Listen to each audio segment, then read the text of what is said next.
बिस्मिल्लाहिर्रहमानिर्रहीम। Corona Covid XBB के हवाले से आज हम गुफ्तगू मज़ीद कर रहे हैं। ये वायरस आजकल पाकिस्तान पर हमलावर हुआ है। स्मोक की वजह से, धुंध की वजह से और बारिश के न होने की वजह से ये ऐसा हुआ है।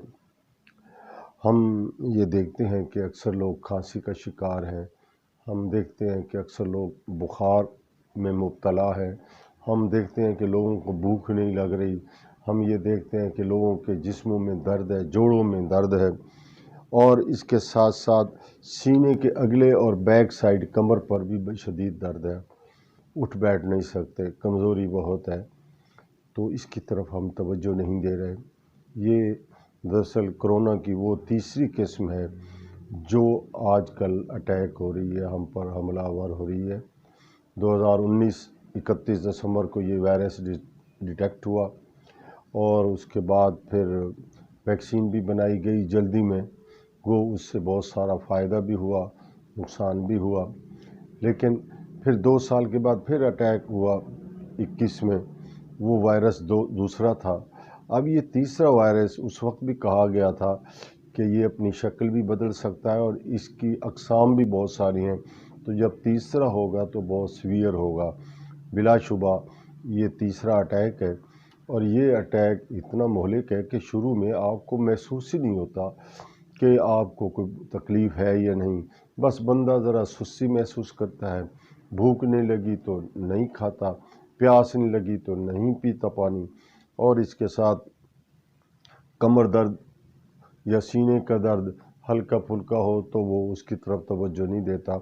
और ये वाहिद वायरस है जिसमें बुखार पहले नहीं आता।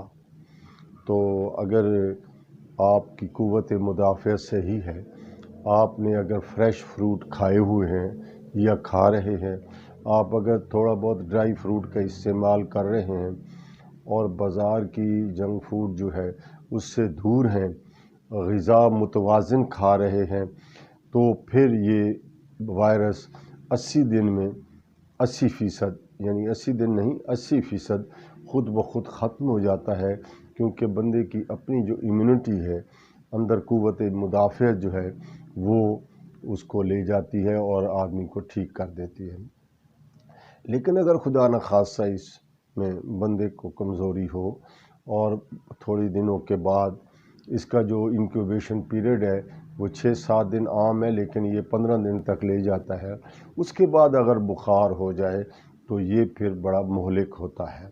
नौजवानों में चूँकि कुव्वत मुदाफ़अत ज़्यादा होती है और दरमियाने उम्र के बच्चे 8-9 साल के, उनकी भी ज़्यादा होती है। वो फिर अपनी कुव्वत मुदाफ़अत के बलबूते पर और अच्छी खुराक के बलबूते पर ये ठीक हो जाते हैं। लेकिन 80% के बाद जो 20% आबादी है, कमज़ोर ख़वातीन, नन्हे मुन्ने बच्चे और वो बुज़ुर्ग जो ओल्ड एज में शुमार किए जाते हैं, यानी 55-60 साल के बाद, उन पर ये फिर हमला आवर होता है। उसका होता यूँ है कि वो अगर बीमार हुए हैं और केयर ठीक नहीं की गई तो उनमें फिर खांसी शुरू हो जाती है, फिर बुखार शदीद शुरू हो जाता है, फिर अक्सर औक़ात ज़ुकाम के साथ साथ नाक से खून भी आना शुरू हो जाता है। और लुत्फ़ की बात ये है कि ये कोरोना की ऐसी वायरस की स्पीशी है जो सांस की नालियों में नहीं रहती। क्योंकि जो कोरोना फर्स्ट था वो हम स्वैब लेते थे और उसको डिटेक्ट हो जाता था। ये डायरेक्ट सीधा फेफड़ों के अंदर सफ़र कर जाती है और फेफड़ों की उन नालियों में जहाँ ऑक्सीजन और खून का मिलाप होता है, यानी फेफड़े के आखिरी हिस्से में, तो उसको डिटेक्ट करना बहुत मुश्किल होता है। वहाँ ये परवरिश पाता है वायरस और उसके बाद इसकी इन्फेक्शन जब 14-15 दिनों के बाद बढ़ जाती है तो फिर ये सेप्टिसिमिया बुखार की शक्ल में, इन्फेक्शन की शक्ल में, खांसी की शक्ल में, और आदमी को इतना लाग़िर और बेजार कर देता है कि बंदा कहता है मैं लेटा रहूं, काम ना करूं, भूख नहीं लगती, तो और इससे ज़्यादा कमज़ोर होता जाता है। जो लोग शुगर, जो लोग गुर्दे की तकलीफ़ में हैं, जो लोग दिल की तकलीफ़ में हैं, जिनकी ओबेसिटी यानी जिनका मोटापा ज़्यादा है, उन पर ये ज़्यादा असरअंदाज होता है। तो एक तो हमें कोशिश करनी चाहिए कि हम छोटी छोटी चीज़ों को इग्नोर ना करें, अपने मोटापे को कंट्रोल करें, अपनी शुगर को कंट्रोल करें। इसके साथ हम अगर कोई दिल की तकलीफ़ है या ज़हनी कोई तकलीफ़ है या फेफड़ों की तकलीफ़ है या गुर्दे की तकलीफ़ है, उसका बाकायदा इलाज करवाएं। 80% लोग जो इस मरज़ का शिकार हो जाते हैं वैसे ही खुद ठीक हो जाते हैं। फौरी तौर पर किसी किस्म की कोई एंटीबायोटिक लेने की ज़रूरत नहीं, और बहुत ज़्यादा भी हो तो दर्द की गोली ले लें। लेकिन अगर खांसी और बुखार परसिस्टेंट हो जाए तो फिर आपको ज़रूर डॉक्टर से मुस्तनिद मुआले से रजू करना चाहिए। उसका फ़ायदा ये होगा कि जो इन्फेक्शन फैली हुई है आपके फेफड़ों के अंदर, सीने के निचले हिस्से में बैक पर ही दर्द जो होता है वो भी ख़त्म हो जाएगा, और 3-4 दिन के बाद आपकी बीमारी ख़त्म हो जाएगी। खांसी बुखार ख़त्म होने के बाद भी 2 हफ्ते ले सकती है, जल्दी भी ख़त्म हो सकती है, लेकिन इसके लिए शर्त ये है कि आप एक तो हल्के गर्म पानी से बात भी लें, अपने माहौल को इस तरह रखें जिसमें पानी के ड्रॉपलेट्स ज़्यादा हों, और तीसरी बात यह है कि पानी की मिक़दार ज़्यादा शुरू करें, पानी ज़्यादा पिएं। आप ज़बरदस्ती पानी पिएं, उसका फ़ायदा ये होगा कि अगर आपने पानी पी लिया है तो आपकी मेम्ब्रेन्स, फेफड़े के अंदर की मेम्ब्रेन तरोताज़ा रहेंगी, तो वो रिएक्शन नहीं करेंगी और बीमारी यूँ ख़त्म होती जाएगी। ये वायरस 2003 में पहले डिटेक्ट हुआ चाइना में, फिर 2012 में डिटेक्ट हुआ, फिर 2019 में पैंडेमिक के तौर पर पूरी दुनिया में फैला। उस वक्त समझ नहीं आ रही थी कि ये क्या है, और हुआ यूँ कि ये जो फ़िश मार्केट्स हैं या जहाँ जानवर ज़िबा किए जाते हैं वहाँ ये गोश्त के साथ ये बीमारी वहाँ के लोगों को फैली। तो फिर पता चला कि ये पेट एनिमल्स जैसे ऊँट है, जैसे जो अपना ये बिल्ली है, चिमगाडर है, ये इस तरह के जो हैं जिनके सूप पिए जाते हैं या बाहर के मुल्कों में इस्तेमाल होता है, उनकी वजह से ये बीमारी फैल रही है। अच्छा, अब ये बीमारी जब फैलती है तो फिर एक आदमी को होगा, फिर दूसरे को होगा, तो ये ड्रॉपलेट की शक्ल में बाहर निकलते हैं। आप गुफ्तगू करते हैं तो थूक की शक्ल में ज़रे निकलते हैं। अगर बारिश हो जाए या मौसम ठंडा होने के साथ साथ उसमें पानी के ड्रॉप्स हों तो उन तमाम ड्रॉप्स को ये नीचे गिरा देता है, फिर इस बीमारी के फैलने की तवक्को ही नहीं होती। लेकिन अगर मौसम धुंध वाला हो जैसा कि पाकिस्तान में है, मौसम स्मोग वाला हो जैसे कि हमारे अपर पंजाब में है, तो फिर ये बीमारी बड़ी शिद्दत के साथ फैलती है।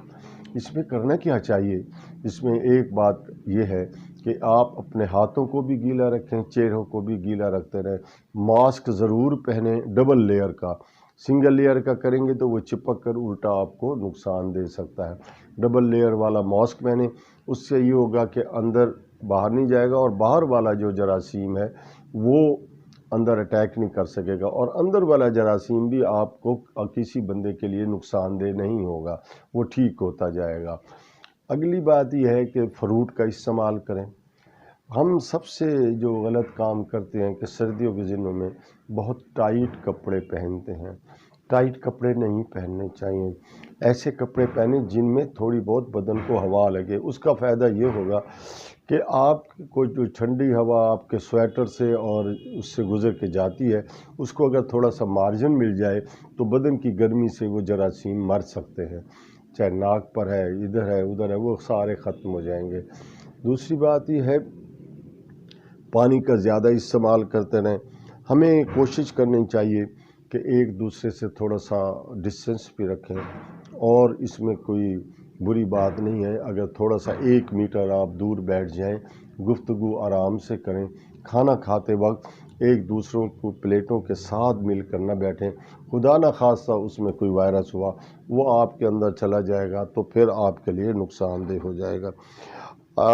इससे बचने के लिए ज़रूरी है कि अपनी सेहत की तरफ तवज्जो रखें, अपनी डाइट की तरफ तवज्जो रखें, اور اپنے بچوں کی نشو و نما کی طرف توجہ رکھیں، اور آپ کے گھر جو بزرگ ہیں ان کی صحت کا خاص خیال اس لیے رکھیں کہ اگر خدا نخواستہ ان کو ہو گیا تو اس کی وجہ سے تمام لوگوں کو پھر وائرس ہونے کا خطرہ ہوتا ہے۔ کوشش کریں کہ ہم مل جل کر اس پھیپھڑوں کی بیماری سے، جو اس تیسرا وائرس ہے، اس سے ہم بچاؤ کریں۔ اس موسم میں وائرس کے اس بچاؤ کے لیے ویکسین کی ضرورت نہیں ہے، کیونکہ آپ جو پہلی ویکسین لگا چکے ہیں وہ امیونٹی کریٹ کر چکی ہے۔ 5 اس کے وائرس ہیں، ویسے تو بہت ساری اسپیشی ہے جو انسانوں پر حملہ آور ہوتی ہیں، وہ 5 ہیں، یہ تیسری ہے، چوتھی بھی ابھی لہر آئے گی سال 2 سال کے بعد، پھر 5ویں، پھر بدنہ انفلوئنزا کی طرح خود اس کا جو ہے قوت مدافعت کے سبب توڑ کر لیتا ہے، باڈی خود کر لیتی ہے۔ صحت مند معاشرہ صحت مند زندگی کی علامت ہے، اور صحت مند زندگی تب ہو سکتی ہے کہ آپ حفظان صحت کے اصولوں کے مطابق چلیں۔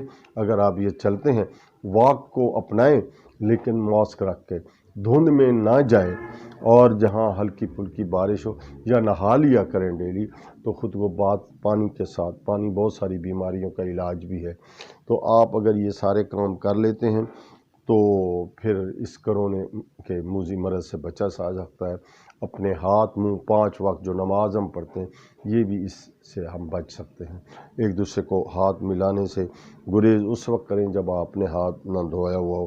اگر آپ کریں گے تو احتیاط کریں گے تو آپ بہت اچھی طرح کامیابی کے ساتھ اس موذی وائرس سے نبرد آزما ہو سکتے ہیں۔ اس مرض میں اگر انفیکشن پھیل جائے پھر ٹریٹمنٹ کرنا بڑا مشکل ہے، یہ فیٹل ہے، 5 گنا زیادہ خطرناک ہے۔ تو کیوں ایسی نوبت آئے کہ اس کا وائرس اپنی انفیکشن ہماری باڈی میں پھیلائے؟ ہم روز بروز اگر اپنی صحت کا خیال رکھیں، حفظان صحت کے مطابق کپڑے ڈیلی، جس بستر پر آپ سوئیں اس کو ڈیلی صاف کر دیں، جھاڑ پھونچ کر دیں، اور اس کمرے کو بھی واش کریں، اور جس کمرے میں آپ سوتے ہیں وہاں اگر پانی ہلکا پھلکا بوائل ہوتا رہے تو وائرس جو بھی ہوگا اس پانی کے ڈراپلیٹ کی وجہ سے نیچے گر جائے گا۔ اپنے گھروں کو بھی واش رکھیں اور ڈس انفیکٹنٹ بھی کریں، اتنا ڈس انفیکٹنٹ نہ کریں کہ الٹا آپ کی صحت کے لیے نقصان دو۔ ہاتھ صابن سے دھوئیں لیکن اتنا نہ رب کریں کہ جو قوت مدافعت ہے وہ بھی ختم ہو جائے۔ اعتدال جو ہے وہ زندگی کے لیے بہت ضروری ہے، اس لیے حفظان صحت کے اصولوں پر عمل کرتے ہوئے معتدل خوراک، متوازن خوراک، اور بڑے بزرگوں اور انتہائی چھوٹے بچوں کا بہت زیادہ خیال رکھیں۔ اگر یہ کریں گے تو صحت مند معاشرہ چلتا رہے گا۔ وما علینا الا البلاغ۔